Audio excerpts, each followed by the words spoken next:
자, 저번 주에 우리가 했던 거 연력학 제2법칙에 해당되는 거요. 됐죠? 연력학 제2법칙은요. 열은 이동한다. 항상 고온에서 저온으로 열이 이동한다. 라고 하는 연력학 제2법칙. 됐어? 이거예요. 연력학 제2법칙은 열 이동과 관련된 법칙. 열 이동이 일어나는 방향이 됐어? 항상 고온에서 저온의 방향으로 이동합니다. 라고 하는 거야. 됐어? 이런 식으로 어떤 물질이 외부에서 자극을 주지 않았을 때 스스로 변하려는 그 방향성은 반드시 무질서해지는 방향이다. 자, 이 무질서해지는 방향을 멋진 말로 엔트로피가 증가하는 방향이다. 이렇게 얘기했어요. 그래서 잉크는 확산돼서 퍼져나가는 방향이 무질서해지는 거고요. 소금은 물에서 녹아 들어가는 게 무질서해지는 거고요. 됐어. 열은 고온에서 저온으로 가서 서로 다른 물체의 온도가 같아지는 게 무질서해지는 거다. 그래서 그 방향으로 움직이려는 경향성을 가지고 있고 이 경향성을 이용해서 우리가 열기관 만든다. 그래서 열기관은 한쪽만 뜨겁게 가열을 하면 당연히 차가운 쪽으로 열이 이동하게 되고 그 흐름을 이용해서 우리는 일하는 장치를 만든 게 열기관이다. 이 열기관에서의 열 효율은 내가 준 열 중에서 얼마만큼 일하는데 쓰고 얼마만큼 나갔어? 라고 하는 거잖아요. 그래서 내가 준 열 중에서 얼마만큼 일했어? 됐어? 그래서 이걸 계산하면 1-Q1분의 Q2로 계산하는 게 이 열기관의 열 효율인데 최대 열 효율은 열량으로 계산하는 게 아니고 온도로 계산하는 거야. 됐어? 이렇게 계산하면 돼 라고 했던 거 기억해 두시면 되죠. 그래서 물질이 외부에 자극을 주지 않았을 때 됐어? 스스로 변하려는 경향성을 가지고 있다. 그 경향성이 바로 엔트로피가 증가하는 경향성이고 우리 그 경향성 어떻게 알아요? 라고 하면 매 순간 물질들의 상태를 확인했을 때 나타날 확률이 높은 쪽이 무질서해지는 경향성이다. 알겠어? 그래서 잉크는 퍼지는 방향으로 움직이는 게 나타날 확률이 높은 쪽이라서 그걸 무질서도가 퍼지는 방향이라고 정한 거다. 알겠습니까? 이렇게 됩니다. 자, 그래서 너네가 가지고 있는 140페이지부터 141페이지까지 중에서 제가 뭐 할까요? 2번 1번, 2번? 2번 1번, 2번 2번, 4번. 4번, 3번. 1, 2, 3, 4 보시면요. 연력학 제2법칙을 나타내는 다양한 표현들. 그냥 이거는 이제 얘가 원하는 건데요. 연력학 제2법칙을 제2법칙을 나타내는 건 항상 열은 고온에서 저온으로 이동한다. 엔트로피가 증가하는 방향이다. 뭐 이런 것들을 그냥 써달라는 거죠. 잉크가 퍼져가는 방향이다. 이런 것들이요. 됐어? 네. 그래서 그런 표현들 우리가 지금 칠판에다가 썼던 이런 표현들을 좀 써달라고 하는 겁니다. 됐죠? 네, 자발적으로 변하는 방향, 엔트로피가 증가하는 방향, 고온에서 저온으로 이동하는 방향 이런 것들이 연력학 제2법칙을 얘기하는 겁니다. 또 네, 정방향 이런 것들이 얘기하는 거죠. 그 다음 두 번째, 그림은 빗면에서 야, 1, 2, 3, 4라고 그러지? 맞죠? 자, 그림은 빗면에서 가만히 놓은 물체가 미끄러져 수평면을 지나서 반대편까지 올라갔다가 내려오는 운동을 반복하는 모습을 나타낸 것입니다. 그러다가 결국은 정지했기 때문에 마찰이 있어야 되겠죠. 자, 이 상태를 나타낸 겁니다. 자, 그러면 여기에 대한 설명으로 맞는 것을 찾아보세요 라고 합니다. 자, 이거는 비가역 반응이다. 거꾸로 올라갈 수는 없다라는 거죠. 됐어? 네, 엔트로피가 증가하는 현상입니다. 자연스럽게 밑으로 내려오는 방향이 엔트로피가 증가하는 방향이고요. 마찰이나 공기 저항이 없을 때는 가역 과정이 일어날 수 있다라고 했습니다. 네, 만약에 마찰이 없다면 무한 반복해서 올라갔다 내려갔다 할 수 있다는 거죠. 그래서 네, 그래서 가역의 형태를 띌 수도 있네요. 라고 하는 거죠. 자, 그 다음에 여러분들이 보시는 3번은 그림과 같이 찬물이 담긴 열량기에 더운 물이 담긴 금속캔을 넣으면 수조와 금속캔 속에서의 온도차가 점점 줄어듭니다. 왜? 뜨거운 쪽에서 차가운 쪽으로 열이 이동하니까. 자, 물의 온도차가 점점 커지는 일은 일어나지 않습니다. 여기에 대한 설명으로 옳은 것을 찾아보세요 라고 하는 연력학 제1법칙입니다. 열은 항상 고온에서 저온으로 이동하기 때문에 더 뜨거워지거나 온도차가 더 커지는 방향의 변화는 일어날 수 없다라는 겁니다. 자, 그래서 보시면 기억, 수조 속의 물에서 금속 캔 쪽으로 열이 이동할 수는 없습니다. 수조는 찬물이고 금속 캔은 뜨거운 물이니까. 두 번째, 열역학 제1법칙이 성립하지 않는 현상입니다. 라고 하는데 고온에서 저온으로 열이 이동하면서요. 자, 차가운 물의 물질들의 온도는 높아지고요. 그것만큼 일을 할 수도 있고요. 그래서 열역학 제1법칙에 어긋나는 경우는 존재하지 않습니다. 자, 그 다음에 열역학 제2법칙으로 설명할 수 있다? 맞는 거고요. 그래서 답은 디귿만 해야 돼 라고 하는 거고요. 그 다음에 4번 보시면 그림 한쪽 방에 공기가 모여 있던데 자, 거기에 여러분들이 보시는 것처럼 한쪽은 공기를 가득 채워놓고요. 반대쪽에는 공기가 아무것도 없는 진공 상태야. 여기에 기체가 100개 있어. 근데 여기다 작은 구멍을 뚫으면 그때부터 공기는 이동합니다. 그죠? 자, 그래서 이렇게 100, 0 이렇게 있다가 90, 10개, 80, 20개, 70, 30개, 60, 40개, 50, 50개, 40, 50개 이런 식으로 변합니다. 됐죠? 자, 매 순간 어떤 상태인지를 찾아보시면 나타나는 확률들이 다 있겠죠? 됐죠? 그 중에서 어떤 경우까지 존재할 수 있냐면 0, 100개 반대로 갈 수도 있어요.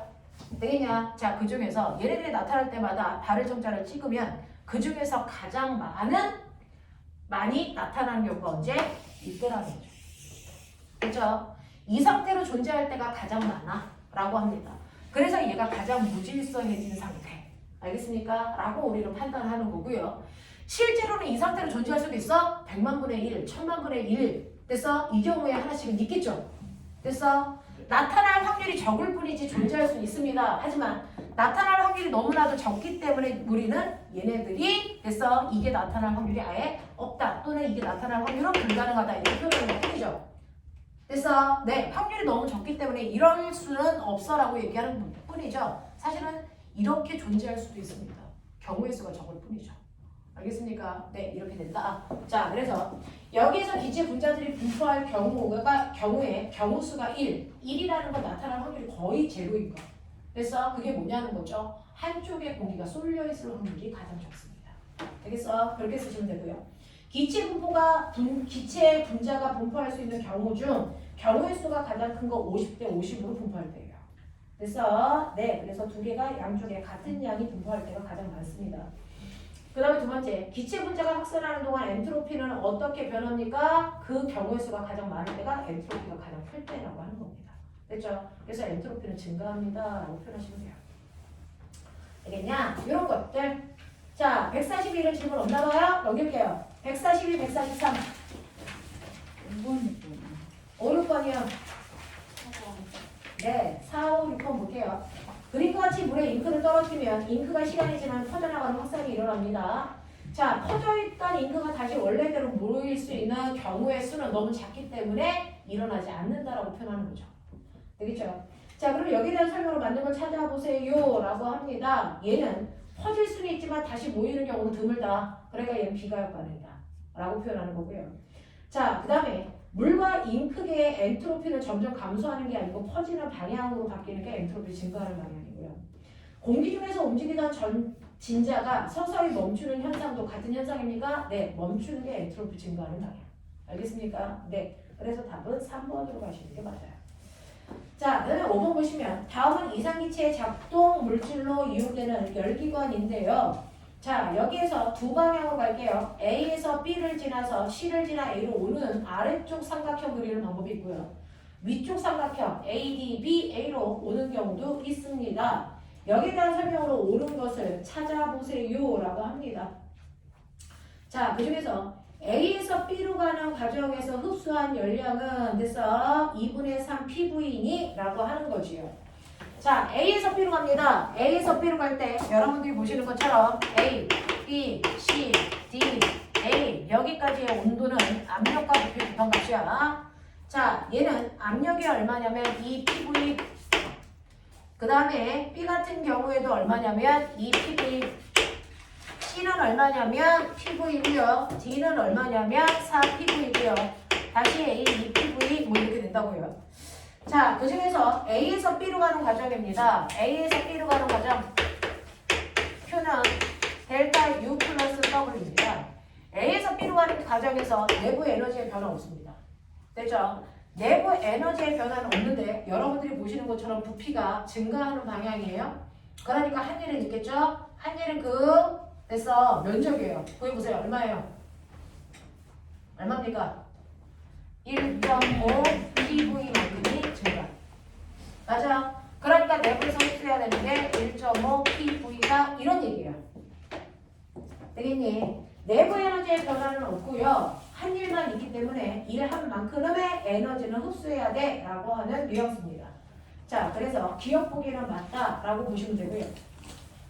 그 다음에 니은 보기 보시면요. C에서 A로 가는 과정과 D에서 B로 가는 과정에서 내부 에너지 변화량은 같습니까? 라고 했어요. C에서 A로 갑니다. C에서 A로 가는 과정에서는 2배 증가. 됐어. 그 다음에 D에서 B로 가는 과정, D에서 B로 가는 과정에서는 2분의 1 감소. 맞냐? 이렇게 되는 거죠. 맞냐? 네. 그래서 실제로 이 과정에서의 내부 에너지 변화량은요. 서로 같습니까? 라고 했어요. 내부 에너지 변화량은 어떤 것 같아요? 내부 에너지 변화량은 어떤 것 같습니까? 내부 에너지 변화량은 둘 다 몇 배예요? 네. 실제로 C에서 A로 가는 과정에서 온도가 2배 커지고요. 그 다음에 D에서 B로 가는 과정에서는 온도는 절반으로 줍니다. 되겠냐? 그럼 내부 에너지 변화량은 실제로 2배인 게 맞죠? 맞죠? 실제로 내부 에너지의 변화량은 서로 같은 건 맞습니다. 근데 여기서는 틀렸다고 했어요. 왜 그럴까요? 왜 그랬을까요? 실제로 크기는 같지만 하나는 늘어나고 하나는 뭐였어요? 감소했으니까. 알겠습니까? 네 라고 하는 거죠. 자, 그래서 2배이고 2배인 건 맞지만 하나는 2배만큼 커지는 거고요. 하나는 절반만큼 작아지는 거기 때문에 방향은 다르다라는 거죠. 자, 디귿 가볼게요. 각각의 순환 과정을 통해서 작동하는 열기관의 열 효율은 같습니까? 라고 했어요. 됐냐? 열 효율이 같으냐라고 물어봤는데 열 효율이 같은지는 실제로 흡수한 거에서 됐죠? 방출한 걸 빼셔야 열 효율이겠죠? 자, 그럼 볼게요. A, B, C, A, A, B, C, A 이거예요. 됐죠? 첫 번째는 자, 그러면 첫 번째는 요만큼 흡수했어요. 그 다음에 두 번째 B에서 C로 가는 과정 보세요. B에서 C로 가는 과정에서 보시면 열을 절반만큼 방출했네. 내부 에너지 감소했네요. 그러면 절반 감소한 거 나는 그냥 됐어? 얼마인지 모르니까 얘는 마이너스 2PV를 방출했다. 이렇게 해볼게요. 절반. 되겠어? 그 다음에 B에서 C로 갈 때 꼬맹아 봐봐. B에서 C로 가는 과정에서 얘는 네, 1을 뭐 했습니까? 받았죠? 얼마만큼? 1PV만큼. 그러니까 실제로 밖으로 방출한 건 마이너스 2PV. 말도 안 되는 거 써놨네.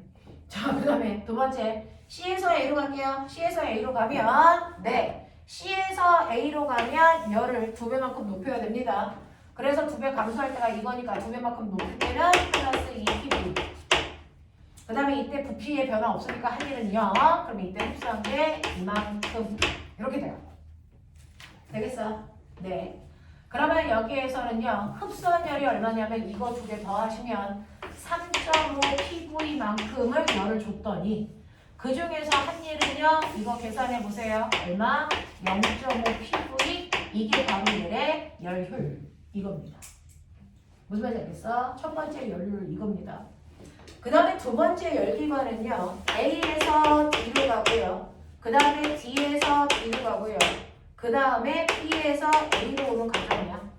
자, 이때도 똑같이 해보시면 A에서 D로 가는 과정에서는요. A에서 D로 갈 때는요. 자, 2배 흡수했어요. 2배 흡수를 우리가 이만큼이라고 줬어요. 그러니까 얘는 플러스 2PV만큼 열을 흡수했고요.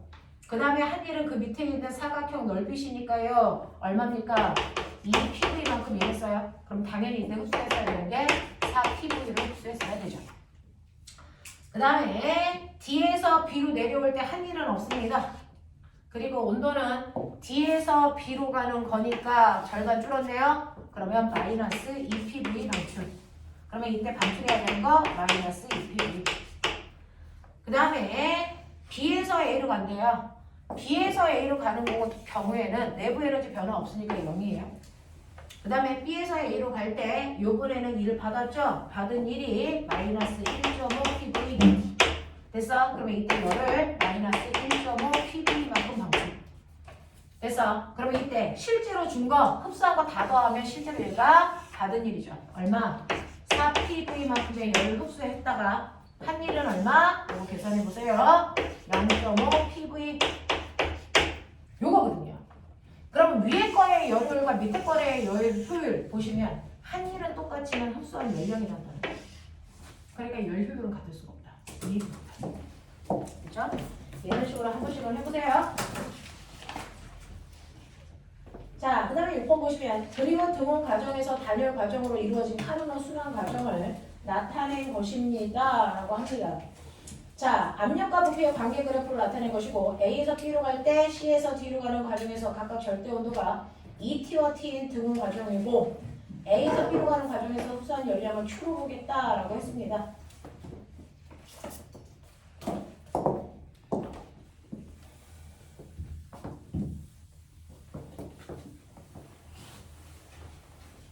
보시면요, 꼬맹아 A, B, C, D 이때 온도요. A와 B는 등원 과정이라서 얘 ET, ET. 그 다음에 CD는 T, T 이렇게 써져 있네요. 온도가 나와져 있어요. 자, 그러면 여기에서 여러분들이 보셔야 되는 거 A에서 B로 갈 때, B에서 C로 갈 때, C에서 D로 갈 때, D에서 다시 A로 돌아올 때. 자, 이 중에서 Q는 델타 U 플러스 W인데 여기서 하나 줬어요. 뭐 줬는지 아세요? A에서 B로 갈 때 흡수한 열량을 Q로 봐라 이랬어요. 이거 Q로 봐야죠. 됐죠? 자, 그러면서 A에서 B로 갈 때 여러분들 등원 과정이니까 내부 에너지 변화는 없어요. 됐죠? 그렇다면 흡수한 모든 열량이 이라는 데 쓰였다. 그 밑에 있는 넓이가 Q다 이런 뜻이에요. 맞지? 네. 하겠지? 오케이. 두 번째 간다. 두 번째는요. B에서 C로 가는 과정입니다. B에서 C로 가는 과정은 ET에서 T로 가면서 여기에 뭐라고 되어 있는지 아세요?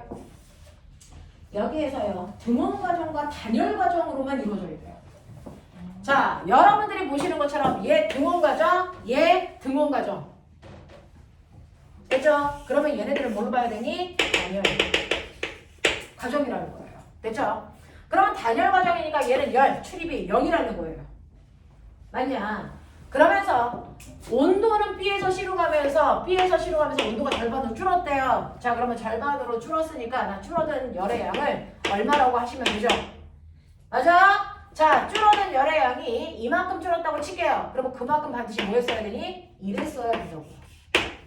맞아? 맞아? 네, 이렇게 간다. 자, 그래서 얘가요. 얼마만큼은 모르겠는데 이거 하나를 잡죠. 뭐 얼마? 얘를 Q1, 그럼 얘도 Q1 이런 느낌이야.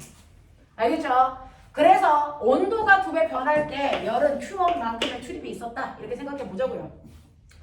자, 그 다음에 졸지마. C에서 D로 갈 때 얘 온도 변화 없어요.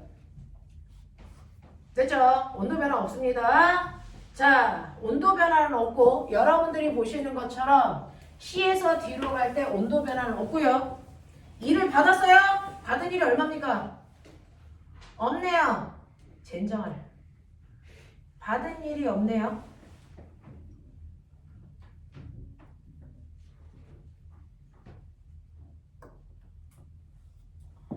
받은 일이 없네요. 근데 어쨌든 2를 받았죠?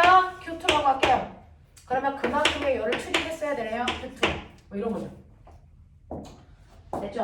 자, 그 다음에 여기에서 D에서 A로 갈 때요. D에서 A로 갈 때는 단열이니까 이거 0. 그리고 얘는요. 온도가 D에서 A로 갈 때 2배 증가했으니까 플러스 Q1. 됐죠? 그리고 2를 받았어요. 마이너스. 됐어? 여기도 Q1이어야 되겠네요. 하늘이 같아야 되니까. 되겠어? 이런 느낌. 자, 이렇게 되어 있어요. 그래서 아무리 정보를 정리해도 Q1이랑 Q2는 존재할 수밖에 없고요. 그래서 보시면 여기 보세요. 흡수한 열이 얼마냐면 이걸 열기관으로 그리면 얘는 흡수를 여기서 흡수하고 이만큼을 방출한 거야. 맞아. 그러니까 실제로 열을 Q만큼 주고 똥꼬로 나간 게 Q2다. 이런 얘기예요. 그럼 중간에 일한 양이 있었겠죠? 일한 양은 여기다 더해보세요. 얼마? 얘 소구되죠? 맞아? 네. 그러면 한 일은 Q-Q2만큼이 한 일이다. 알겠냐? 그러면 꼬맹아, 얘 열 효율은 얼마일까라고 하는 거죠.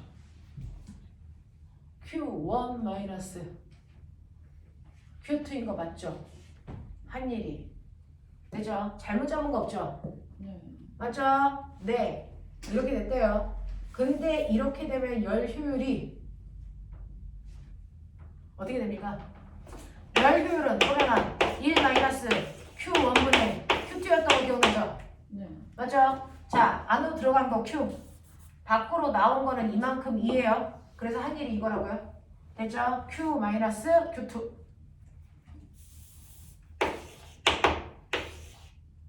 Q 마이너스 밖으로 나가는 거니까 Q2. 이거죠? 네. 되겠습니까? 이게 바로 열 효율. 자, 그러면 내가 알고 있는 정보는 이거밖에 없습니다. 내가 알고 있는 정보는 이거밖에 없다고요? 자, 그러면 이거 가지고 할 수 있는 게 뭐가 있는지 볼게요.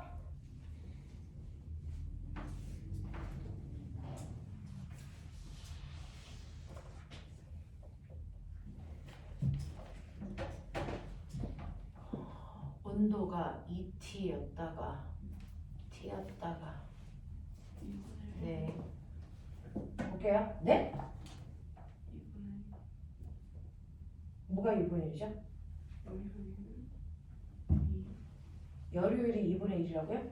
1 빼기 t 원분의 t2니까 그러면 1 마이너스 T1분의 1 마이너스 T1분의 T2거든요? 근데 맨 처음에 들어갈 때 입구의 온도가 얼마였어요? 아, 2T였군요. 나갈 때는요? T입니까? 그럼 열효율이 2분의 1이네요. 그러면 얘가 2분의 1이 나와야 되네요. 맞죠? 그러면 얘가 Q니까 얘는 얼마여야 되니? 2분의 1 Q네요. 네, 그러네요. 됐어. 열효율을 구하는 방법은 둘의 온도 차이라 했어요. 들어가는 곳의 온도가 2T고요. 나가는 곳의 온도가 T라고 했어요. 그래서 최대 열 효율이 2분의 1입니다. 그거 가지고 나가는 열이 2분의 Q였다라고 하는 거 확인. 됐죠? 그러면 여기에서 총 한일의 양은 여러분들이 보시는 것처럼 2분의 1 W만큼 이랬어요. 다시 말해서 2분의 1 Q만큼 이랬다고요? 네, 라고 하는 겁니다. 그래서 거기 색깔 칠한 부분의 면적이 2분의 Q야 라고 합니다. 자, 기억 볼게요. B에서 C로 가는 과정에서 열이 방출됐습니까? 라고 했는데 B에서 C로 가는 과정에서는 열의 출입이 없습니다. 단열 과정입니다. 자, 그 다음에 두 번째 A, B, C, D, A로 둘러싸인 부분의 면적은 2분의 Q로 보는 게 맞습니다. 자, C에서 D로 가는 과정에서 열이 외부로부터 얻은 열은 2분의 Q입니까? 라고 했어요. 자, D에서 아니죠. C에서 D로 가는 과정에서 C에서 D로 가는 과정에서 되죠? 네, 열을 방출한 양이 얼마냐는 거죠. 외부로부터 얻은 일이 얼마냐는 거죠. 네, 여기에서는 Q2였죠. Q2가 얼마? 2분의 1Q. 알겠습니까? 이렇게 되네요. 그래서 2분의 Q야 라고 하는 거를 확인할 수 있습니다. 넘어가죠? 마지막 7, 8. 2번 하지 말라고 그러지 않았나? 선생님이 어디 문제 하지 마라고 했을 텐데 우리한테?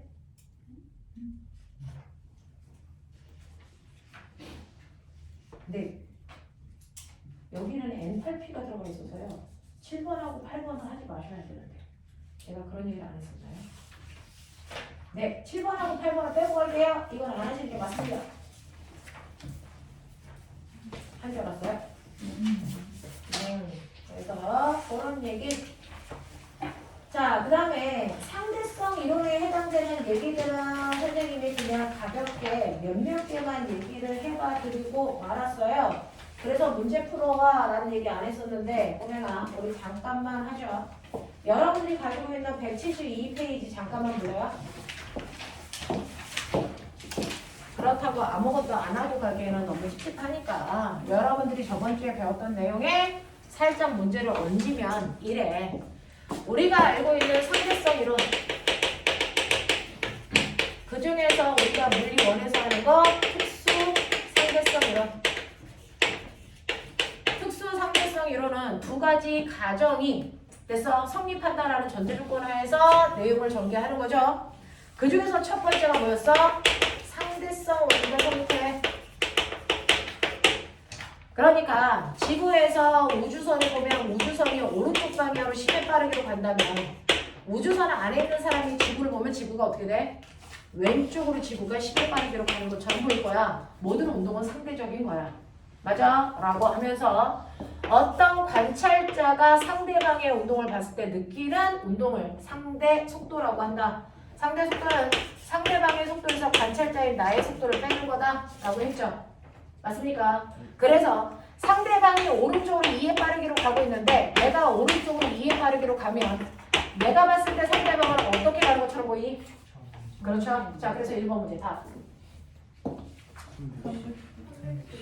얼마? 310? 네. 무슨 말인지 알죠? 상대 속도라서 그래요. 라고 하는 거 여러분들이 기억해 두시면 되고. 두 번째요. 자, 2번 문제요. 해. 쌤 이거 숙제인 줄 알고 풀었는데 다 풀었어요? 하셨어요? 똘똘이들. 해준다였는데 자, 172, 173 되어 있어요? 네. 안 되어 있는 사람 손? 자, 네. 되어 있는 사람들 몇 명인데 안 되어 있는 사람들. 자, 지금 172페이지 1번부터 173페이지 12번까지에 해당되는 내용 중에서 선생님이 1, 2번 봐드릴게요. 자, 2번 보시면 답 찾아봐.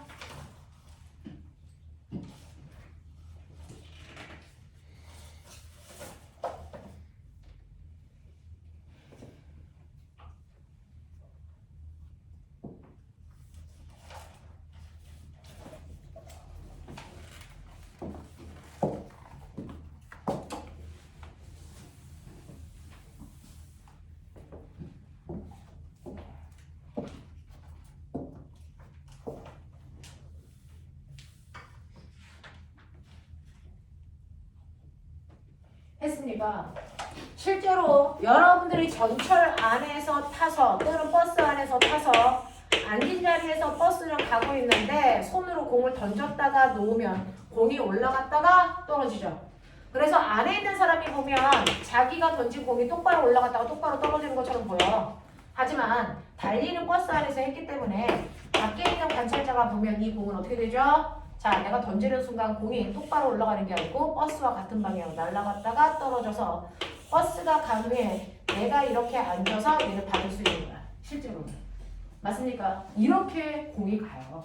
그걸 그려놓은 겁니다. 자, 그럼 여기에 대한 설명을 맞는 거 못 찾았습니까? 여러분들, 공은 가속도는 서로 다르다라고 했는데 공의 가속도는 뭐 때문에 생겨요? 힘 때문에 생기죠. 이 공이 올라갔다 떨어지는 동안 무슨 힘 받아요? 중력 받습니다. 그러니까 가속도는 같아요. 안에 있는 사람이 보든 됐어. 밖에 있는 사람이 보든 받는 힘은 중력밖에 없으니까 가속도의 방향 크기 똑같아야 됩니다. 자, 그 다음에 니은 공에 작용하는 알자 힘은 서로 같습니까? 라고 하는 거죠. 자, 공에 작용하는 알자 힘은 중력밖에 없으니까 같아야죠. 자, 디귿 공의 운동을 설명하는 물리 법칙은 동일합니다. 됐어? 실제로 물리 법칙은 동일하지만 보는 사람에 따라서 관찰자의 상태에 따라서 됐어? 운동이 다르게 느껴지는 것뿐이다 라고 하는 겁니다. 자, 그 다음에 여러분들이 알고 있는 마이컬슨 원리 실험을 됐어? 네, 이게 뭐냐면 선생님 특수 상대성 이론을 설명할 때 가정 두 가지. 하나는 상대성의 원리가 성립된다. 두 번째 강속이 뭐한다? 변한다. 빛의 속력이 변하지 않는다는 거 어떻게 알았을까? 바로 마이컬슨 몰리 실험을 통해서 그래서 알아낸 거를 아인슈타인이 쓴 겁니다. 마이컬슨 몰리라는 사람이 있었을 당시에는요, 모든 파동, 그 당시만 해도 알려진 파동은 누구다? 소리, 지진, 물결, 이거 세 개거든요. 근데 소리 같은 아이들은 반드시 공기라는 매질이 있어야만 전달되죠. 지진은 땅이 있어야만 전달. 그래서 파도는 물이 있어야만 전달. 그래서 옛날에 알려진 파동들은요, 반드시 진동을 전달해주는 매질이 필요로 합니다. 맞아? 그렇다면 빛도 파동이라면 반드시 빛을 전달하는 뭐가 있어야 된다? 매질이 있어야만 된다라고 옛날 과학자는 생각했다. 알겠어? 그러니 옛날에 맨 처음에 빛이 파동이냐 물질이냐 그거 가지고 그래서 엄청나게 똑똑한 애들이 싸웠단 말이야. 뉴턴은 뭐라 그럴게? 빛은 물질이야. 그래서 파동 아니야 물질이야. 그래서 뉴턴이 되게 유명하니까 사람들이 다 믿었던 거야. 아 빛은 물질이구나. 맞아? 그랬다가 빛은 물질이 아니야 파동이야 라고 하는 걸 증명합니다. 그 증명한 사람이 토마스 영이라는 사람이고요. 그 사람은 파동만이 나타나는 빛을 간섭 실험을 한 거야. 그걸 통해서 빛은 파동이네 라고 하는 걸 알게 됐다고요. 됐죠? 자 이런 식으로 빛이 파동이다와 물질이다라는 논란이 오랜 시간 동안에 막 왔어요. 그랬다가 우리 아인슈타인 아저씨도 뭐라 할게? 빛은 입자야. 그래서 광전 효과 시간을 했거든요. 광전 효과는 입자여야만 나타나는 현상인데 빛은 입자성을 가지고 있거든요. 그랬는데 그러면 토마스 영은 파동이라는데? 파동의 성질로 설명을 했잖아. 파동만이 가지고 있는 회절이라는 성질로 설명을 해서 빛은 파동이야. 물질은 회절이 나타나지 않아. 그랬거든. 그래서 파동이라는 게 인정됐다가 아인슈타인 때문에 뭐야? 빛이 입자인데? 이렇게 된 거야. 그래서 아인슈타인이 고민에 빠졌지. 빛은 입자야 파동이야? 네. 빛은 입자이기도 하고 파동이기도 하구나. 알겠어? 그래서 빛은 이중성을 띠고 있는 거구나 라는 생각을 하게 된 거야. 알겠어? 왜? 파동으로만 설명을 해. 파동이어야만 설명이 되는 현상도 나타나고 입자여야만 나타나는 현상들도 나타난단 말이야. 그러면 시대에 따라서 빛이 어떨 때는 입자였다가 어떨 때 파동일 수는 없는 거거든. 그렇다면 뭐야? 얘는 입자인 성질도 나타나고 파동인 순간도 있구나. 알겠어? 그래서 입자성과 파동성을 다 가지고 있구나 라고 해서 이중성이 있어 이렇게 얘기한 뿐이야. 됐어? 자 근데 옛날에 과학자들은 어떤 줄 아세요? 과학은 어떤 절대 지식을 알아내는 단계다 이렇게 생각했어요. 그래서 과학에서의 무슨 법칙? 이것이 절대 불변한다. 그래서 과학에서 알아낸 지식은 절대 지식이기 때문에 변할 수가 없다. 시대에 따라 변하는 거 아니다. 이랬단 말이야. 절대 원리다 라고 얘기했어요. 그래서 질량 보존 법칙, 질량은 절대로 보존돼야 돼 이런 뜻이야. 알겠어? 네, 예외는 없어 이런 뜻이라고요. 근데 아인슈타인 때부터 그래서 이 새끼가 이럴 수도 저럴 수도 있네 이렇게 된 거야. 이럴 수도 있고 저럴 수도 있네. 절대 진리라는 건 존재하지 않네. 이렇게 된 거야. 그때부터 과학을 연구하는 사람들이 대단히 겸손해진 거죠. 이럴 수도 저럴 수도 있구나. 우리가 알고 있는 현재 과학 지식으로는 이렇다는 거구나. 앞으로 과학적 지식이 더 발달되면 됐어. 이렇지 않을 수도 있다라는 걸 인정하게 돼요. 그래서 과학적 지식은 상대적 지식이다. 현재 과학에서는 그렇다는 얘기다. 됐어? 그리고 이 과학 현상은 이렇다가 아니고 이럴 가능성이 제일 크다라는 거다. 확률론적 설명을 하죠. 대표적인 게 오비탈입니다. 그래서 절대 진리가 아니고 확률론적 지식을 얘기하는 거야. 진리를. 그래서 됐어? 네, 지금은 과학이 어디까지 와 있냐면 불확정성의 원리. 모든 건 다 확실하지 않다. 됐어? 네, 불확정성의 원리입니다. 이럴 수도 있고 저럴 수도 있다. 그래서 상자를 열어봤을 때 고양이는 살았을 수도 있고 죽었을 수도 있다. 슈레딩거의 고양이. 들어본 적 있나? 이게 현재 과학이에요. 그래서 네 마음대로 네 꼴리는 대로 생각해. 이럴 수도 있고 저럴 수도 있어. 상대론적이라는 거죠. 그래서 네. 특이한 거 알아?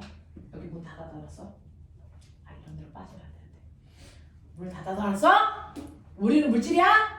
밖으로 나갈 수 있어 없어? 문 안 열고? 없죠. 그죠? 하지만 파동은 나갈 수 있단 말이야. 그치? 그래서 내가 문 닫고 막 소리를 질러도 내 소리는 밖에서 들려. 하지만 난 나갈 수가 없잖아. 자, 전자는 물질이야 파동이야? 물질이지. 질량이잖아. 전자는 물질이야. 질량이 있어. 그러니까 전자도 이렇게 문을 다 닫아놓은 밀폐된 공간에서 밖으로 나갈 수 있어 없어? 없지. 근데 그 새끼가 나갔어. 그걸 과학자들이 발견했어. 밀폐된 공간에서 물질은 절대로 나갈 수 없습니다. 아무리 작아도. 알겠습니까? 근데 전자는요, 밀폐된 공간에서 밖으로 나가야 가. 그럼 전자는 무슨 성을 띠고 있다는 거야? 뭡니까? 파동성을 띠고 있다는 거야. 마치 소리처럼 나가요. 이 새끼가. 그래서 그 전자의 파동성을 이용해서 만들게 됩니까? 전자연입니다. 그래서 물질도 파동성을 띱니다. 너도 그럴 수 있어. 전자가요, 물질인데 파동성이 우리가 볼 수 있을 정도로 드러나잖아요. 왜요? 가벼워서 그래요. 가벼운 물질이라고. 우리는 파동성이 있지만 너무 무거워서 잘 눈에 띄지 않아. 맞아? 그러면 우리의 질량을 최소화시키자. 그럼 우리도 파동성이 될 수 있어.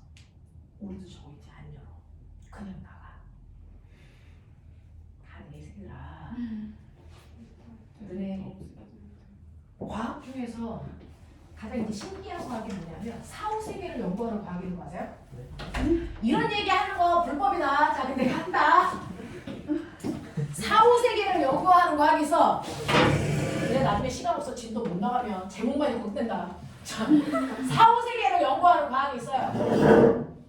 그래서 사람들이 죽을 때 나타나는 공통점, 사후세계를 경험한 사람들이 죽다가 살아나는 사람들이 있잖아요. 흰색 터널이 맞다고 들었어요. 뭐? 흰색 터널. 흰색 터널. 막 그래서 죽다가 살아난 사람들이 있어요. 그런 사람들한테 자기가 경험한 걸 그래서 조사합니다. 근데 너무나도 다른 환경에 너무나도 다른 나라에 살았던 사람들이지만 그 사람들이 사후세계 잠깐 동안 죽었다가 깬 그 짧은 시간 동안에 경험한 게 되게 유사합니다. 되게 유사합니다. 자기 유치에서 영혼이 붕 떠가지고 주변을 볼 수 있다든지 되게 빠른 속도로 전에 내가 살았던 시대의 시간들이 흘러간다든가 그래서 이런 것들 밝은 빛이 눈을 확 비친다든가 이런 공통된 어떤 경험들을 한단 말이죠. 그러면 정말 사후세계라는 건 없는 걸까? 이렇게 많은 사람들이 공통된 경험들을 하는데 있지 않을까? 정신 차려나는 한 종류 진짜. 그래서요. 정신착란의 한 종류일 것이다. 됐어? 네. 또는 꾸며낸 얘기일 거다. 되게 궁금하죠? 그러면 그걸 밝혀봐야죠. 정신탈란인지 아니면 꾸며낸 얘기인지. 됐어? 어떤 사람은 자기가 잠깐 동안 죽었을 때요. 자기가 누워있던 병원을 떠돌아다녔대요. 근데 그 병원의 한쪽 구석에 됐어. 어떤 아이의 빨간 구두가 떨어져 있는 걸 봤을 때 나중에 정신 차려서 가보니까 거기에 빨간 구두가 있었대. 그 사람은 그걸 어디서 봤을까? 누가 알려줬나? 뭐 이런 거죠. 꾸며낸 것 같은데. 꾸며냈을 수도 있고요. 아닐 수도 있고요. 뭐 그런 것들. 그래서 읽어보면 되게 다양한 것들도 있죠. 그래서 이제 과학자들 중에서 불법인 실험하는 거 좋아하는 사람들도 있어요. 너무 궁금해서 해보고 싶은 거지. 그래서 이제 젊은 과학자들 중에 몇 명이 뭐냐면 자기 스스로가 잠깐 동안 죽었다가 깨요. 이런 거 하면 안 되는 거예요. 근데 옛날에 사람들은 해부 자체가 불법이었잖아요. 근데 해부를 해볼 수가 없는데 자기 몸에 있는 내장 기관이 어떻게 생겼는지 알아야 그 다음 걸 연구하고 할 거 아니야. 그러니까 스스로가 이제 제물이 돼서 실험을 하고 이제 이런단 말이죠. 그것처럼 4, 5세기가 너무 궁금하니까 남들 말 못 믿겠어. 꾸밀 것 같아. 그러니까 자기가 막 실험을 하는 경우도 있죠. 왜냐면 심장이 멈췄다가 다시 뛰게끔 하는 뭐 제세동기 뭐 이런 것들 있잖아요. 그래서 그런 것들을 위해서 못 깨도 할 수 없어요. 재수없는 거죠. 헐. 그러니까 그 정도로 뭔가를 알고 싶어하는 사람들이 있단 말이죠. 그 정도로 뭔가가 정말 절실하게 알고 싶어. 그러면 이제 자기 스스로가 할 수밖에 없죠. 자기 스스로가 경험해서 깨서 그거에 대해서 막 논문을 쓰는 애들이 있어. 전 세계적으로 마탱이 가는 애들이 약간 있어. 그래서 걔네들이 쓴 논문들을 읽어보면 없지 않다. 없지 않다. 뭔가 있을 것 같다. 그래서 그때부터요. 사람들이 죽었을 때요.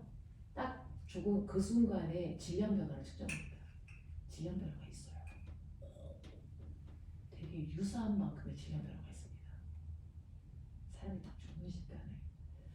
그냥 듣고 버려. 사람들이 딱 죽고 나서 일정한 시간이 그 잠깐 동안의 사이에 질량의 변화가 있어요. 플로지스톤 소리 부활하나요? 0.6 몇 g의 질량 변화가 있습니다. 이거 어디 갔을까? 질량은 여운이라고 생각해요. 그렇게 얘기하는 거예요. 영혼의 질량값이 있다. 근데 더럽게 적어요. 600g이 안 됩니다. 그러면 그렇게 작은 질량을 가지고 있는 그 아이가 파동성을 띠고 있는 게 맞네. 그래서 영혼들은 저걸 열 필요가 없는 거네. 가능하네. 근데 걔네도 종류가 있지 않아요? 어떻게 떠다녀요? 모르겠어요. 저는 안 믿습니다. 저는 안 믿습니다. 그래서 저는 믿지 않는데 그런 논문들을 읽어보죠. 읽어보면 가능성은 있다. 가능성은 있다. 그러면 우리가 워머링 같은 거 만들어서 공간 이동을 하고 시간 이동을 해야 되잖아요. 근데 그렇게 황당한 생각에서부터 출발해요. 나의 몸에 분자 구조를 그대로 가서 이거 뜯어서 그대로 가서 조합하면 나야? 에 대한 물음부터 대답할 수 있죠. 그럼 뭐가 가야 너니? 그런 거 있잖아! 여기서 나의 분자를 해쳐서 저쪽에 가서 다시 재배열해서 내가 공간 이동하는 거잖아. 사실 그게 공간 이동인 거잖아. 해리포터에서의 공간 이동도 그렇게 하는 거잖아. 제가 제일 좋아하는 제가 완독한 유일한 책이에요. 전 책 읽지 않습니다. 책 읽는 거 열나 싫어합니다. 제가 완독한 책이 몇 종류 없는데 그 중에 하나가 해리포터는 전집을 읽었죠. 근데 거기에서의 공간 이동이 그거거든요. 분자 조합을 다시 하는 과정이거든요. 그럼 거기서 분자 조합만 제대로 하면 나인 건 맞냐? 분자 조합을 하면 어느 정도까지 유지가 되는데? 정확하게 나의 랑 과거 경험. 그러니까 그렇게 분자 조합만 그대로 하면 나의 기억과 나의 정신이 다 가는 거 맞아? 육체 안에 정신이 있는 거 맞아? 정신과 육체는 별도야? 그러면 육체만 복제하면 안 되잖아. 정신까지 복제해줘야 되잖아. 그게 가능해? 이런 얘기거든. 그러면은 4, 5세기에 죽자마자 밖으로 나가 그 영혼이라는 시체는 뭐야? 이렇게 돼야 된다고요. 그래서 실제로 과학은요 대단히 황당한 생각에서 출발한다. 황당한 생각에서 출발한다. 그러니까 4, 5세기를 연구하는 그 사람들의 생각이 황당하지 않거든요. 그게 영혼의 실체일 수 있는 거거든요. 정말 그러냐? 근데 그 영혼이 정말 질량이 있는 거 맞냐? 뭐 그러지. 제가 요즘에 읽고 있는 거라서. 그래서 자, 그래서 광속은 불변한다 이런 얘기를 하는 건데 왜 여기서 거기까지 갔어? 자, 광속은 불변한데 자, 나이퍼슨 원리가 무슨 실험을 했냐면요. 파동이라고 하는 건 모든 파동은 매질이 있어야 된다. 그렇다면 빛이라는 것도 파동이라면 빛이 지구까지 오는 동안 이 공간 안에 어떤 매질이 있었어야 된다. 됐어? 근데 내가 그 당시만 하더라도 우주형이 불가능할 때였으니까 그럼 우주 공간에 어떤 물질, 가상의 물질을 얘네 에테르라고 이름 불렀어요. 에테르라는 가상의 물질이 꽉 차 있을 거다. 그 물질을 통해서 빛이라는 파동이 전달돼서 지구에 오는 거다 라고 가정한 거야. 됐어? 네. 자, 그래서 이 우주와 같은 공간을 이 사람이 만들어서 나이퍼슨 몰리라는 사람이 마름모의 형태를 만든 거예요. 그래서 여기 에테르라고 하는 가상의 물질을 가득 채웁니다. 특정한 기체를 채운 거죠. 그리고 그 기체가 한쪽 방향으로 흐르게 만든 거예요. 자, 그래놓고 어떻게 하냐면 여기서 레이저 포인트를 쏩니다. 빛을 쐈다는 얘기죠. 빛을 쏘는데 이게 마름모라서요. 여기 반지름의 거리가 어디나 다 R이 똑같습니다. 됐죠? 이렇게 만들어 놓고 빛을 쏘고 가운데 반투과성 거울을 놔요.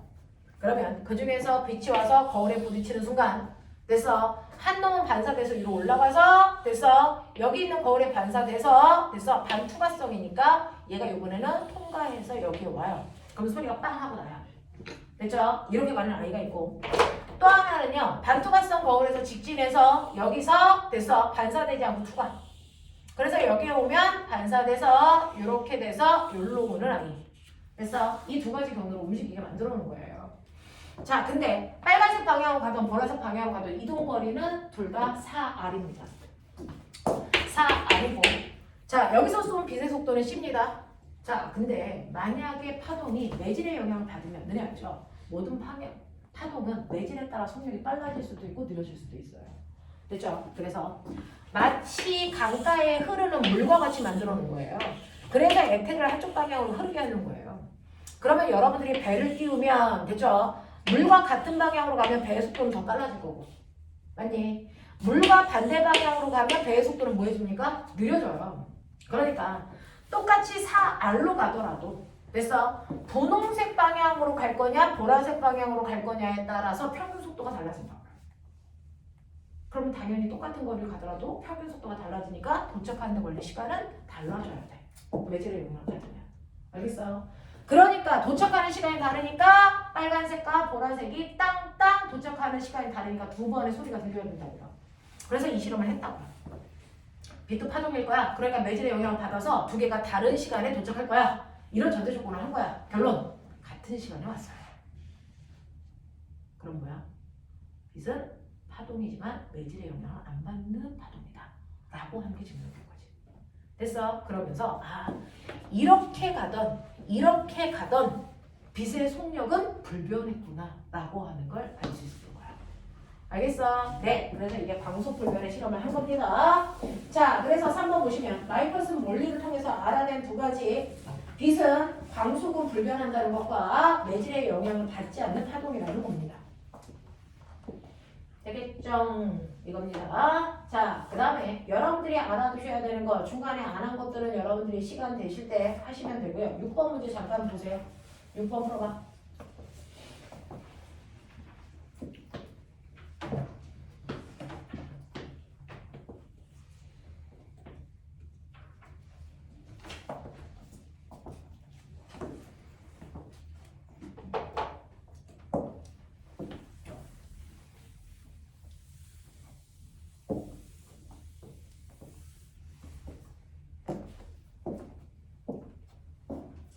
선생님이 원래 여기를 잘 안 하고 넘겨요. 왜냐면 이거 현대물리가 가지고 있는 비중이 별로 없어서 그냥 스킵하고 넘기는데 이게 영재는 과거에 입시에도 안 나오고 그다음에 수능에서도 잘 거론되지 않아서 근데 이번에 교재가 개편되면서 이 부분이 빵 떴어요. 그래서 안 하고 넘어가게 그래서 잠깐 해드리는 거예요.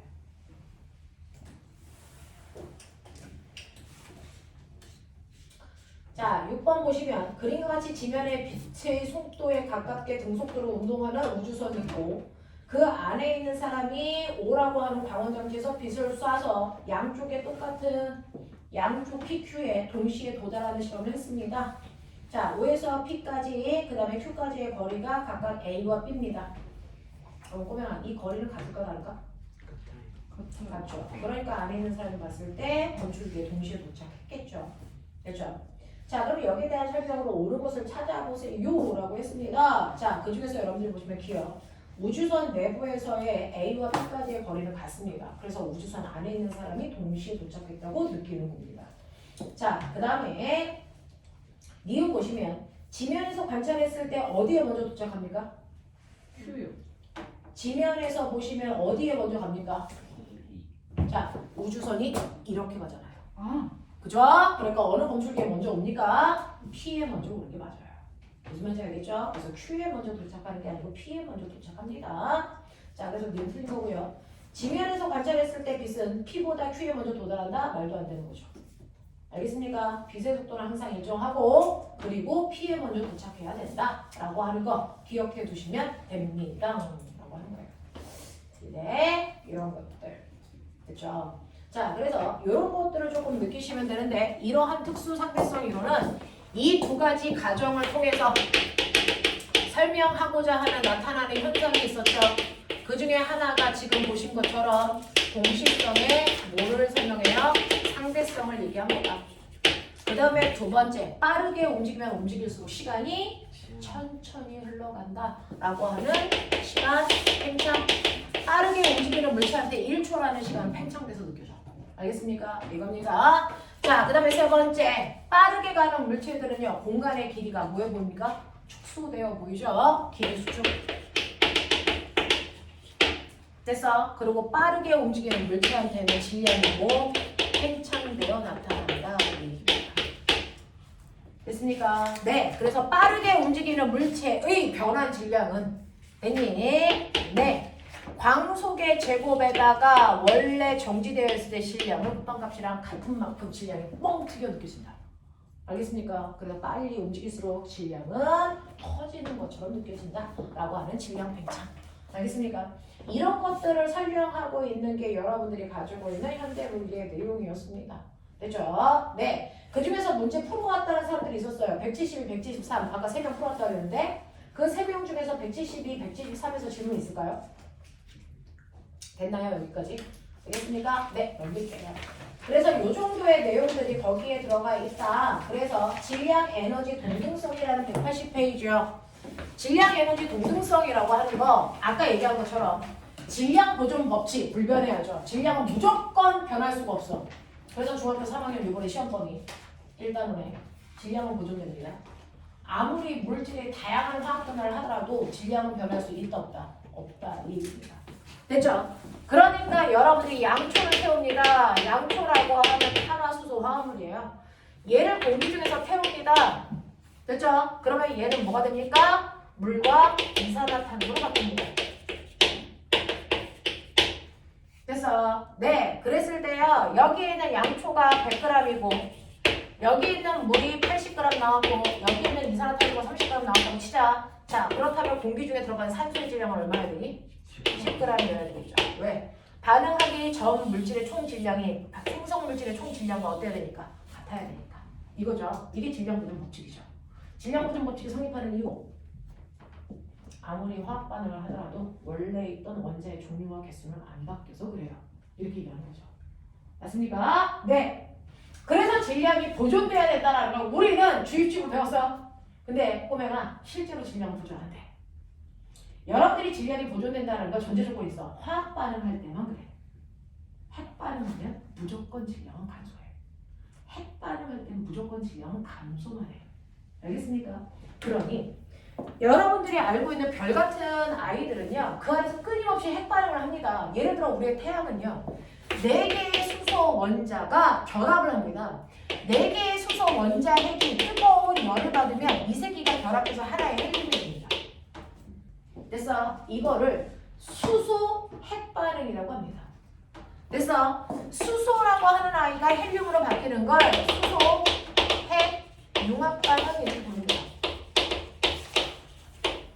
자, 이걸 하는데 우리의 태양은 그 중에서요. 수소 4개의 핵이 결합해서 하나의 헬륨 원자 핵이 되는데 문제는 이거 4개의 질량을 재면 대략 4.01g 나와요. 근데 얘가 핵 반응을 해서 헬륨을 만들면 신기하게도 얘가 4.00g이 돼요. 옛날에 과학자들은요. 질량은 보존돼야 되기 때문에 0.01g의 차이는 실험실 오차다 얘기했어요. 워낙에 실험실 안에서의 오차 값이 나타나니까 실험실의 오차일 거야 라고 얘기했단 말이죠. 가능한 수치입니다. 실험실의 오차로 나타날 수 있는 수치예요. 그래서 사람들이 그렇구나. 질량은 보존되는 거구나. 이러고 말았단 말이야. 근데 우리 아인슈타인이 실험을 수차례 반복하죠. 수차례 반복하는데 질량의 감소율이 똑같아요. 항상 질량이 감소하는데 감소율이 일정해요. 오? 이거 실험실의 오차라고 하기엔 너무 규칙성이 있다. 실험실 오차는 그때그때 값이 좀 달라져야 되는데 너무 일정한 비율이야. 알겠어? 자, 그러면 얘는 실험실의 오차가 아니고요. 이 줄어든 0.01g에 해당되는 질량 결손량. 됐어? 이 질량 결손량은 사실은 의미 있는 값이 아닐까? 이렇게 생각합니다. 그러면 이 핵 반응을 할 때 이 질량 결손량이 도대체 뭘까라고 하는 거야? 그냥 없어지는 거야? 아닐 거라는 거죠. 그래서 계산을 해보니까 매 순간 태양에서 방출되는 그 에너지, 비대에너지. 이 비대에너지가 질량 결손율에다가 광속을 제곱해서 곱한 값이랑 오차 없이 정확하게 들어가져요. 오차 없이 정확하게 들어갔습니다. 그래서 아하, 실제로 핵 반응을 할 때는 질량이 감소하는 게 맞구나. 그 감소된 질량이 뭘로 바뀐다? 바로 에너지가 되는 겁니다. 이거예요. 그러면서 여러분들 들어본 적이 있는지 모르겠지만 최초의 우주는 하나의 점이었던 거 아세요? 최초의 우주는 하나의 점이었습니다. 그 하나의 점에서 엄청난 빅뱅이라는 대규모의 폭발이 일어나서 그래서 지금의 현재의 우주가 됐는데 실제로 에너지 보존 법칙 배웠죠? 에너지는요 보존되는 겁니다. 아닙니다. 형태만 다른 형태로 에너지로 바뀔 뿐 총량은 항상 일정해요. 그러니까 지금 전 우주에 있는 에너지를 다 더하세요. 그게 한 점의 그 우주일 때도 그 값이 존재했어야 한단 말이죠. 열 에너지 형태로 있었어요. 그러니까 고체가 뜨거우면 액체가 되고요. 액체가 뜨거우면 기체가 되고요. 기체가 뜨거우면 뭐 되네? 플라즈마. 플라즈마. 전기를 띤 입자가 돼요. 그래서 별들한테는 플라즈마의 상태로 물질들이 존재합니다. 근데 그 플라즈마도 뜨거우면 어떻게 될까요? 이게 에너지로 바뀝니다. 질량을 가지고 있는 물질도 존재할 수가 없어요. 그러니까 최초의 우주는 여러분들이 상상할 수 없을 정도로 뜨거웠단 말이죠. 그러니까 최초의 우주에는 질량을 가지고 있는 입자는 존재할 수 없어서 그냥 에너지 덩어리였어. 그 에너지 덩어리가 어떤 자극에 의해서 빵 하고 터지면서 이 에너지가 공간으로 퍼져나가면서 이 공간을 우리가 우주라고 부르는 거야. 알겠어? 그러면 이 에너지가 공간으로 퍼져나가게 되면 당연히 같은 면적에 들어오는 에너지 값은 점점 뭘까? 줄어들겠죠. 그래서 우주가 식어간다고요. 됐죠? 그러면 너무 뜨거워서 질량이 존재할 수 없어. 맨 처음에는 에너지만 있다가 우주가 빵 하고 폭발하는 그 순간부터는 우주가 차가워지니까 실제로 물질이 존재할 수 있는 온도가 되겠죠. 그때 물질이 처음으로 등장하게 된 겁니다. 어떻게? 공간에 있는 에너지가 응축해서요. 이게 최초로 질량을 가지고 있는 입자를 만든 거죠. 그게 쿼크라는 입자입니다. 그게 모여서 양성자와 중성자가 된 거야. 알겠어? 자, 그러면 최초에도 에너지가 질량을 가지고 있는 입자가 됐다면 질량이 에너지가 되는 것도 자명해. 근데 그 아이들의 양적 관계는 이걸 우리는 질량 에너지 동등성이라고 하고 E는 mc제곱. 이거 되게 유명한 식입니다. E는 mc제곱. 알겠습니까? 네, 선생님은 천체 물리학자라서 대학교 갔을 때 과티가 있어요. 여기 뭐 써있게요? 물리학과 애들은 F는 MA. 천체 물리학과 애들은 뭐? E는 mc제곱. 알겠어? 화학과 애들은 뭐? PV E는 nRT. 뭐? 그런 거 써. 그래서 생물과 애들은 뭐? DNA. 뭐? 그런 거 해. 알겠어? 그래서 딱 봐도 저 새끼 뭐네? 막 이러고 보여. 그래서 선생님 과티에 항상 있었던 게 저거예요. E는 mc제곱. 얘냐? 저거였어. 그래서 누가 봐도 저 새끼는 천체 물리네. 막 이제 이렇게 보이는 거죠. 자, 우리 수학 선생님들 외우고 있는 물리공식. F는 MA. 전교 꼴등도 알아. F가 뭔지 몰라서 그렇지. F는 MA. 전교 꼴등 애들한테도 지나가면서 F는 그럼 MA요. 막 이러는. M이 뭐야? 거기까지는. 자, 이렇게 되죠? 자, 그래서 여기까지는 여러분들이 좀 알아두고 가시면 좋을 것 같아서 됐죠? 해봐 드린 겁니다. 여기까지가 물리 1에 대한 얘기들 다 해봐 드렸어요. 필요한 것들 됐죠? 자, 그래서 오늘부터는 선생님하고 물리에 해당되는 내용을 할 겁니다. 자, 오늘부터는 이제 전기 파트입니다. 물투에서 전기 파트가 왕 내려왔어요. 전기 파트가 왕 내려와서 여러분들이 좋아하는 V는 I의 옴의 법칙. 알겠어요? 네, 그게 왕 내려왔다고요. 왕 내려왔다고요. 알겠어? 그거 할 준비가 되어 있어야 됩니다. 10분만 끊었다가 이제 진도 나가죠. 10분만 끊고 가죠.